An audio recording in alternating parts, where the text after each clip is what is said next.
ஒரு தந்தையின் நிலைமை. அந்த தந்தைக்கு ஒரு பையன் ஒரு பொண்ணு. ரொம்ப கஷ்டப்பட்டார், பிள்ளைங்கள படிக்க வச்சார். ஒருத்தனை இன்ஜினியர் ஆக்கினார், பையனை மகளை நர்ஸ் ஆக்கினார். 2 பேருக்கும் நல்ல இடத்துல கல்யாணம் பண்ணி வச்சார். 2 பேர குழந்தைகள். வாழ்க்கையின் நம்முடைய கஷ்டம்லாம் முடிஞ்சிடுச்சு, சந்தோஷமாக இனிமேல் வாழலாம்னு நினச்சார்.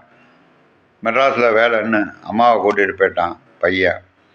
பொண்ணு திருவாரூரில் வேலைன்னு சொல்லிட்டு பொண்ணு போயிட்டா.